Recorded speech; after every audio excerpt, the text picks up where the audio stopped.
Thanks, Polly. We receive hundreds of comments a month from one online community in particular, and that is around Biafra. Now, the indigenous people of Biafra, or IPOB, is an organization that's calling for secession in southeastern Nigeria. They have a hope for an independent state for the Igbo people, who make up about 18% of Nigeria's population of 190 million plus. Now, pro-Biafran Igbo have long complained of discrimination by the Nigerian establishment, which is dominated by two other larger tribes, the Hausa Fulani and the Yoruba. So there's lots of history here. I don't have enough time to get into all of it, but there's also different versions of it. 50 years after Nigeria's civil war was fought over this very issue.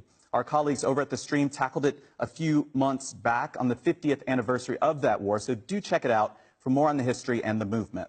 Now, last month, IPOB was declared a terrorist organization by the Nigerian military. Civil society groups say this move could encourage the organization to ditch its policy of nonviolence. And their leader, Nnamdi Kanu, was due in court in Abuja on Tuesday to face treason charges. Problem is, no one seems to know where he is. He hasn't been seen in public since September 14th, when his home was attacked, and at the time, the government spokesman suggested Nanu had fled the country. Nigerian troops said they were in Abia State to stop what they call secessionist agitations, but they denied any raid had taken place. But Kanu supporters think they heard an admission of guilt from the defense minister this past weekend, and many have been sharing this clip online. His lawyer or his other people should come up and tell us. As far as we are concerned, we didn't go for Kanu, and that is why I told you the issue of Python dance has nothing to do with IPOB. They went there for their normal constitutional duty of training, and that is it. We are the one that went for him, and we didn't. He was not seen then, but he went into hiding. So we are also looking for him.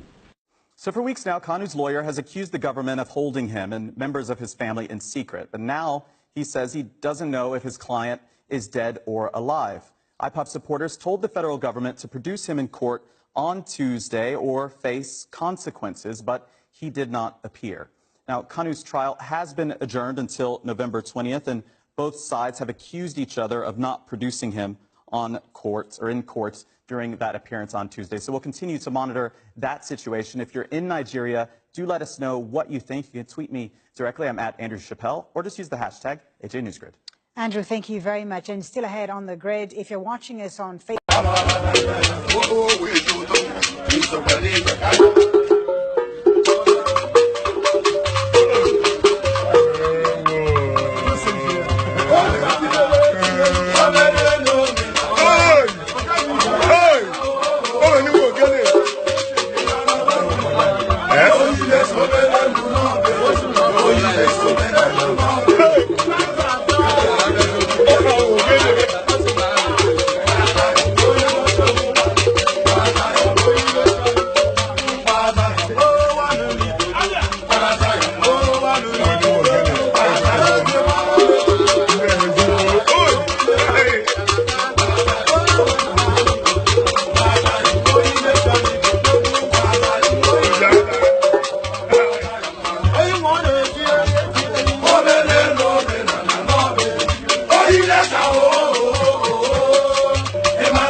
I am from Delta State.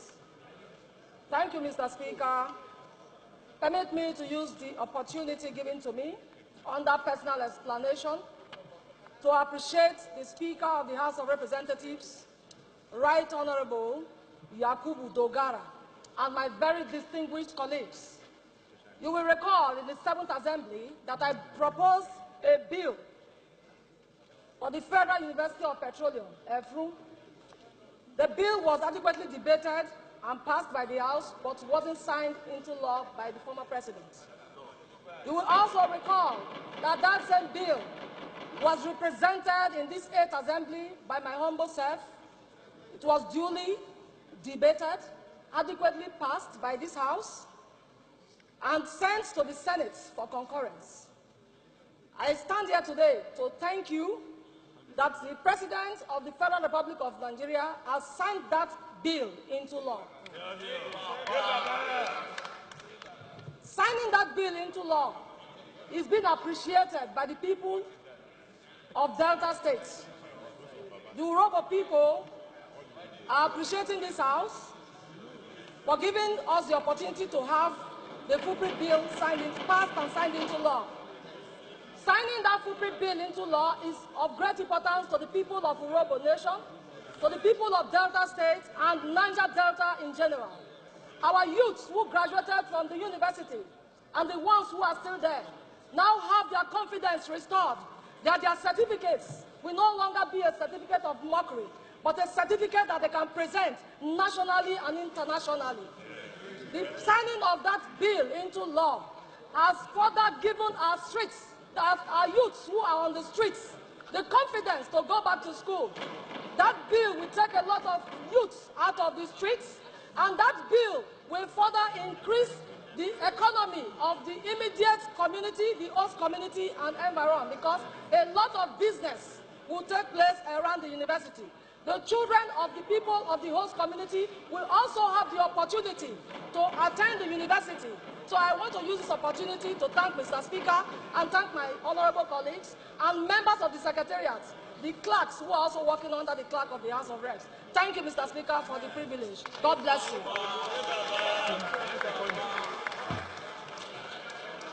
Honorable colleagues. Cameroonians might cross our borders. We don't want to be taken unaware. We're a country that is well prepared.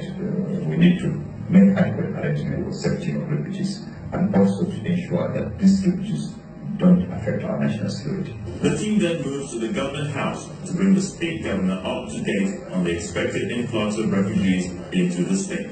He estimated that around 40,000 Cameroonians might migrate as refugees into Nigeria. And when we do the analysis, Cross River is going to be the most affected because of the movement. We noticed already around 300 people have registered. That's why I came to Cross River, to work with him, to make sure we respect human rights. Also, we don't allow migrants to spoil our security situation, but we also respect them with dignity. The Cameroonian government has done the same for us in terms of the Boko Haram crisis.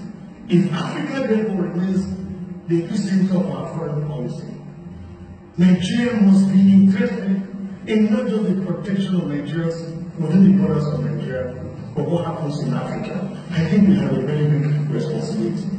You must go back to Mr. President and insist that he realizes, or perhaps you need to have a very strong private session with him. Your budget has to be expanded. Cross-country is ready to support you with your budget. Effective manning of the country's borders has become more necessary in recent times, especially at the peak of insurgency in the country that had put relevant government agencies on their toes.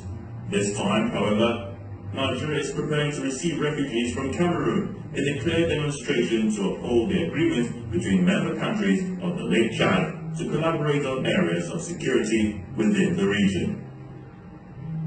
While news track returns, Nigerians are anxiously waiting for the comprehensive rehabilitation plan of the 18